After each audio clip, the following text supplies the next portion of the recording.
Hello, I'm Norm Spafford, and this is Third Alarm.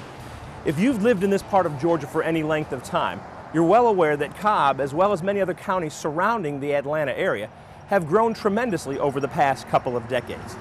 With growth comes renewal. If you remember from our last episode, we visited one of our newest fire stations down in Vinings. Today, we're kind of taking a step back in time and visiting with a station that is one of a few remaining from the days prior to the county consolidating from fire districts to one fire department. Fire Station 18 is located on Mars Hill Road and has served what has historically been known as the Red Rock community. Just about a stone's throw and a half away from Stylesboro Road, this tiny brick building reflects the efficient, minimalistic design of the day, which, with 2 truck bays and facilities for staffing, built out at just under 2,000 square feet. You know, close to 40 years ago when this fire station was built, I'm sure the Red Rock community was a bit quieter than it is now. Today, however, Mars Hill Road is a major thoroughfare through this portion of the county, which basically means more traffic. More traffic, an increased possibility of accidents. When cars entangle, it's our job to quickly and safely provide for those who are involved. Right now, let's take a closer look at exactly how we do that.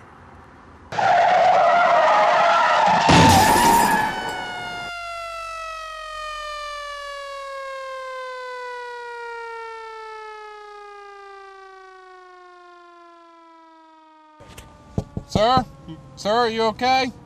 Let us get our equipment ready and we'll get you out of there as soon as we can. This is obviously not an accident and I'm not injured, but we're here at Cobb County Fire Station number 19 and we're going to be showing you how we go about getting people out of a vehicle where we have people trapped.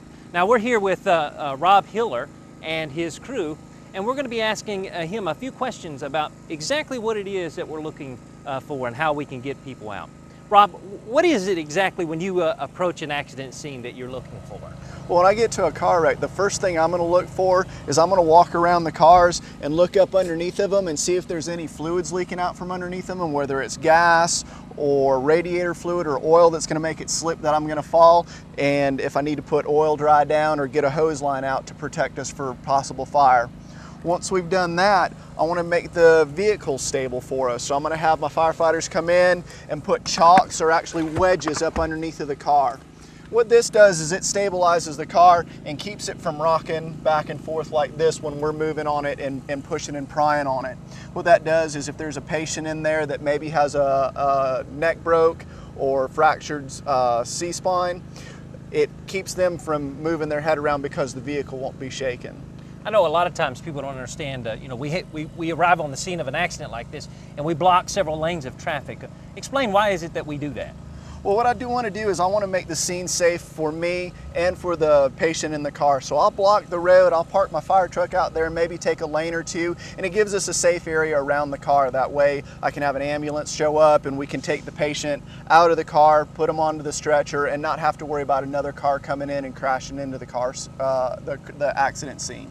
So now, if I'm inside this vehicle, what are some things that I might keep in mind? Because I'm sure the person that's trapped in there is scared to death. Absolutely. You know, they've just been through a traumatic event and they are scared, frightened, and what we'll do is we'll get a firefighter in there with them, whether we have to break the glass in the back and have them crawl in like that. We'll get them in there, we'll cover them up, we'll put a seat collar around their neck to keep their neck from getting hurt, and that firefighter will be in there explaining what's going to happen next and trying to soothe and calm the patient, let them know that everything's all right. We're here, you know, you're as safe as you're going to be in a wrecked car, and we're going to take care of you and we're going to get you out as quick as possible. So now, if they're trapped, what are some of the first things that you do then to get them out of this car then? One of the first things that we're going to do is we're going to bust the glass, and we'll have one of the firefighters here bust the glass. And you'll notice when this glass breaks that it goes into just a bunch of tiny little pieces. This glass is designed to break like that. What it does is it helps reduce the really big sharp edges and stuff like that, and really helps keep you from getting deep lacerations. You'll still get cut by this glass, but you won't have the really deep cuts that you would see if it was plate glass or big shards of glass coming in on you. Yeah, not the shards. So, all right, so now we're gonna want to take this door off. What What are you looking for? How do you go about getting this door actually open? Well, once we've done this and we've made access to you, we're gonna, try the obvious and see if we can pull the door open. If we're going through all this, more than likely the car is bent and crushed to a point where the door won't break open, and we're gonna have to force the door open. And to do that, we use a tool called the Jaws of Life, and that's what most people know them as. They're just a big hydraulic spreader. They've got about 50,000 pounds of spreading force that'll just spread a door right off of the car. And what we're gonna do is we're gonna have Aaron and Matt come in here and actually tear the door off of this car. And the first thing they're gonna do is they're just gonna make a hole in the door so that they can get the tool in there and get the tips up in there and spread the door right off of the car. I mean, just really force it off of there.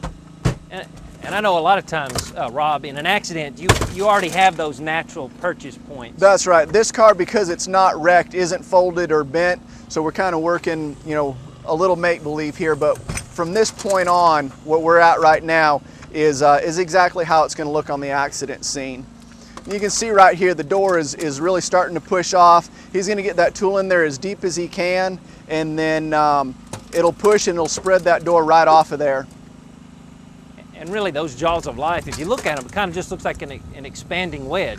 That's exactly what it is. It's just a big hydraulic wedge. And you'll hear it makes lots of noise and pops and tears and booms and breaks. And this is real time on a real crash. It does take a little bit of time to get this to work, actually even more so on a real crash than on this situation. This is a training exercise, and just like in the real world, the car's gotten to a point where we're just starting to tear metal and we're gonna have to change tactics. So on the fly, whoever's doing this has to have a backup plan. And our backup plan is, since the spreader isn't gonna spread the door off of the car, we're gonna use what's called an O-cutter, or a cutting tool, and we're actually gonna cut the nadir pin of the car, and this will allow the door to open. At this point, it's really important to have that person in there with the patient, because that loud pop that we got just then will really startle people. They really don't know what's going on and they're already in an excited state. And there we go. Now we've got the door open. At this point, we'll assess the patient and look at them. We'll be in here, we'll be talking to the patient, we've got good access to them.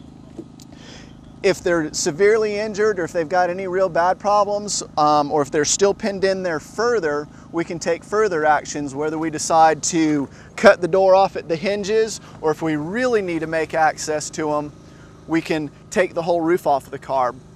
Now that we've got this door removed, what are some of the things that we have to do to finish taking or take this roof off the car? Well, if we're going to take the roof off the car, the first thing we need to do is break out all the glass. And what this does is it weakens the structure of the car, and it gives us the ability to pull the roof off of it without carrying glass and lifting it over the patient.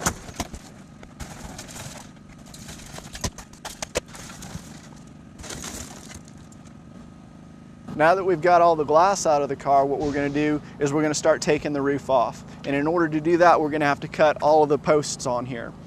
What we do is we've got the posts labeled with common terminology so that the firefighters know where they're going to start. The front of the car is the A post, the B post, and the C post. We'll have the cutters come in right here on the A post, and we'll start our cut there. Now, is there a particular area that they cut that post, high, low, or in the middle? We try our best to cut it down as low as possible, that way it's not in our way.